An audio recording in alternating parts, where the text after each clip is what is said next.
My fiancé gave me an ultimatum. Stop being friends with my ex and stop our families interacting, or she will call of the wedding and our relationship. Throwaway, for obvious reasons. I'm hoping to gain some insight by posting here. Some outside opinions are something I would be very grateful for right now. Some background: my ex-girlfriend Emma, 26, and I, 26M, were together for 9 years. We got together when we were 13 and broke things off when we were 22. We were friends since first grade. We grew up together, our families became quite close, and our friendship circles were always intertwined at some point or another. This will be important later. We drifted in different directions as we got older, and we realized what we wanted from our relationships were ultimately different. We no longer had romantic feelings for one another, so we decided we would be better off as friends. We were best friends anyway. There hasn't been anything romantic since we broke up, nothing of a sexual nature either, a quick hug here and there to say goodbye at most. I truly haven't felt that way about her since things ended, and she's the same. The breakup was very amicable. Now, to the issue. My fiancée, Sarah, 24, and I have been together for almost 3 years. I proposed a few days ago and we are set to be married this year. I was so happy when she said yes. Our relationship has been great. Amazing communication, always smiling together, it's been wonderful. She knew about my past with Emma, as I was very upfront with her about it when we first began dating, as Emma and I are still friends. Our families still get together for sporting events, have parties, and hang out together all of the time.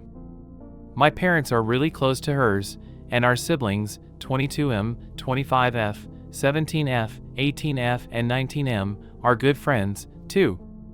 They are all really close. They even have a weekly pizza night. We also have a few common friends. I didn't want Sarah to feel uncomfortable at any point, so I tried really hard to let her know everything I could, and take the right steps to show her she is my number one. I would always include her in family events, make sure my family would spend time with her, and have even tried to create our own rituals together. I adore this girl. I think she is incredible, and from the day I met her, I have been head over heels. She hasn't voiced a single problem to me about any of this until today. She would even encourage me to invite Emma over to get-togethers we have hosted, or along to movies or dinner with our other friends. I was under the impression Sarah really liked her, especially considering the extra effort she would make to include her. Sarah and Emma have always gotten along, and they haven't been anything but nice to one another. I thought they were friends. She told me today, after taking time to think about it, that our friendship is weird and shouldn't continue. She gave me an ultimatum: to end our friendship, or she will end the relationship. She said she feels disrespected I would even consider keeping someone I had a relationship with in my life. I couldn't get a single word in before she left. She's staying with a friend tonight. I don't understand how any of this could happen. She seemed happy. This is meant to be a positive time in our relationship. She said nothing has happened between her, Emma, or our families. I don't know what to do. She has been blowing up my phone with texts and I don't know what to say. I thought I did everything right. Emma and I are still friends, not overly close though, but we definitely don't cross any kind of boundaries together. We don't speak about anything inappropriate or do anything we should not. She is also in a relationship at the moment. We don't talk every day and don't see each other one-on-one or very frequently. Sarah has also mentioned that she is uncomfortable with our families spending time together after we have broken up and wants me to put an end to that behavior as well.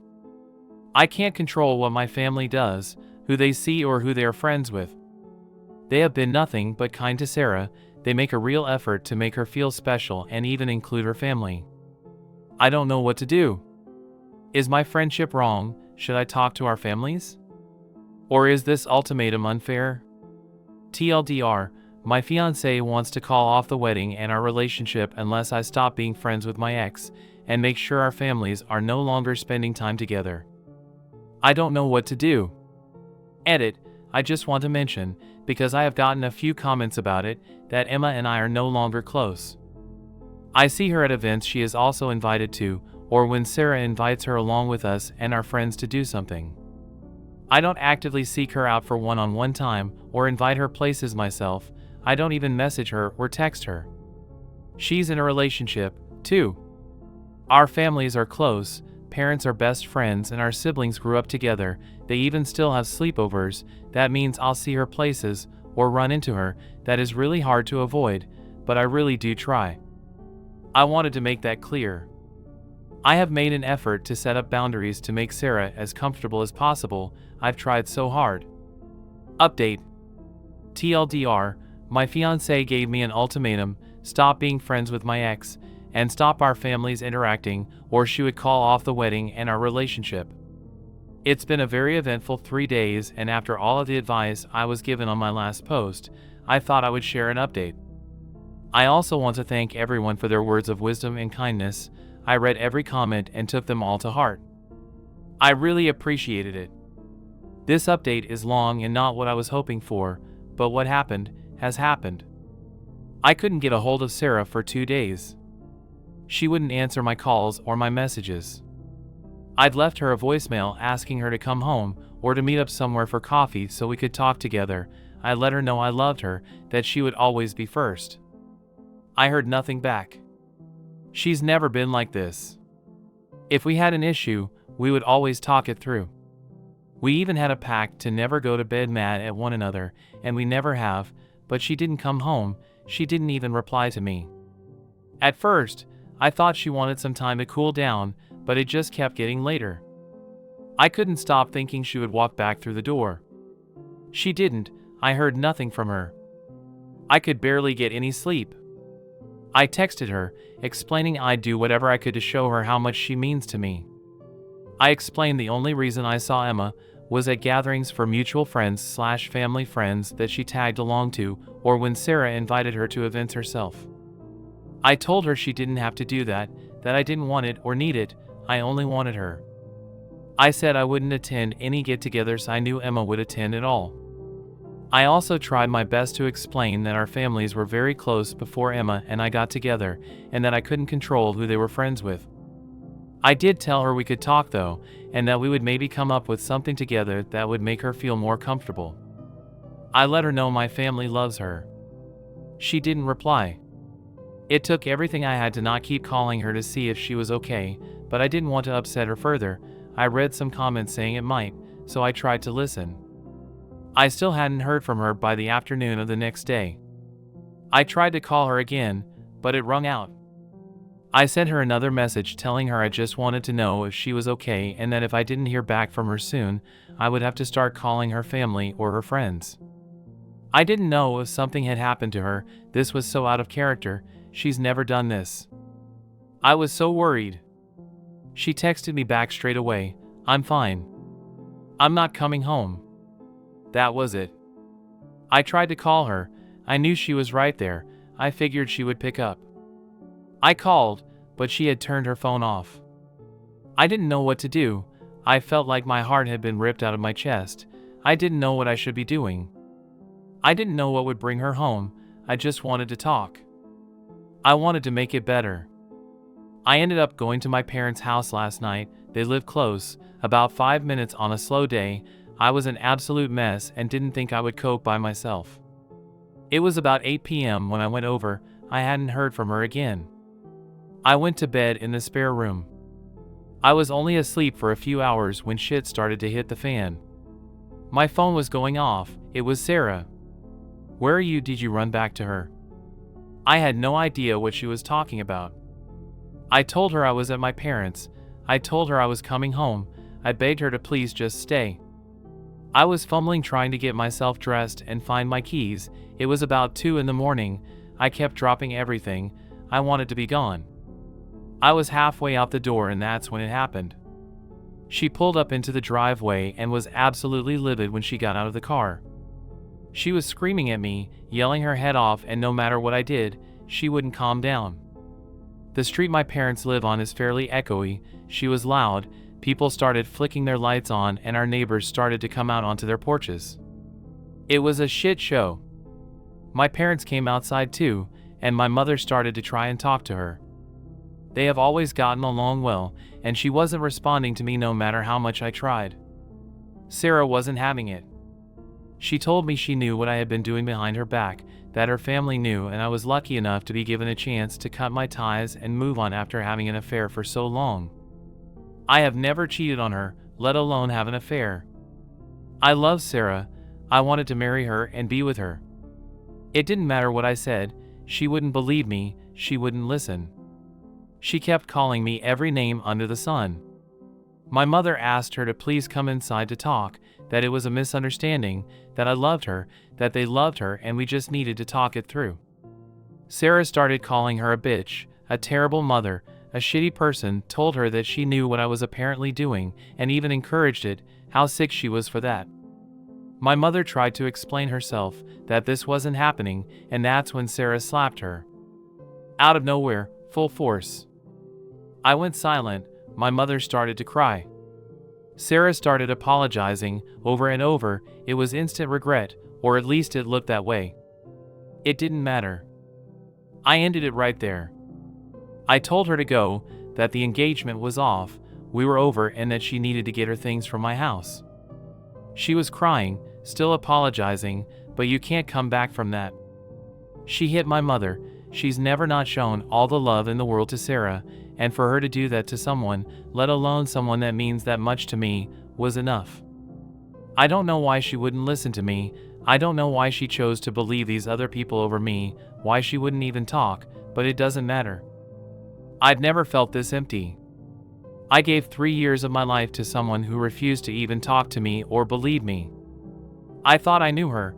I thought she was kind. How can you go so long with someone and not even know what they could be capable of? All I know at this point is that I plan to stay single for a while. TLDR, Sarah thought I was having an affair. I wasn't. After not contacting me for 2 days, she confronted me at my parents' house at 2 in the morning, yelling and screaming at me and my family. She hit my mother. I ended it. Parents treated me very badly and I cut them off. Now they want a new beginning. Sorry if this is long. I have a non-identical twin sister. The two of us couldn't be any more different. She is lucky enough to be very beautiful and tall and very good looking. She has always ticked every box on her looks. I wasn't so lucky. I wasn't on the beautiful side and was shorter. Right now I'm 5'1", she's 5'8". She was also better at making friends and being sociable, while I was always her awkward sister. Now I know I'm on the autism spectrum but was only diagnosed 2 years ago. Parents never bothered with that. Now none of these make my parents horrible. What makes them horrible is the way they treated me and my sister. They always treated her like she is an angel and treated me like I'm a loser. This goes back as early as we were 3 to 4 years old. For each 20 picture that they have of her childhood, they have maybe 2 to 3 of mine. Literally, they have over 10 times as many pictures of her, and most of mine are of both of us. She would always get a lot of attention from everyone and I got none. Parents spent much more money on her too. Say, if they wanted to spend $100 on clothes, $80 goes to her and $20 to me. Their reasoning has always been that she's more beautiful and it's worth spending more on her as she gets a lot more attention while nobody looks at me anyway, so why bother with better clothes? They have literally told me that many times. I was in a sports team. They never once came to see me playing while they go see my sister cheerleading every week. Extend this to everything and you know the story of my life. I hated every second of my childhood. I hated my sister. Yes, I know none of this was actually her fault. I worked on myself with a therapist, so I no longer feel any hate/blame towards her. Since I was 15, I was counting the days until I become 18 and can leave and never come back, and that's what I did. That's the age which you can leave home without parent consent where we live. I left home the day after my 18th birthday. The night before, parents threw a birthday party for us, well, for her. Their gift for her was a $1,000 gift card from a luxury designer brand, for me a $100 gift card for a bookstore, arguing that this $100 gives me the same level of ability to buy the things I like, books, as that $1,000 would to her, expensive clothes. Okay. Their logic. They knew I was thinking of leaving but had no idea I wanted out ASAP. I left that day. They asked me to stay and allow them to help out, but I was like, I've had enough of you, leave me alone. I never made any contact with them after that.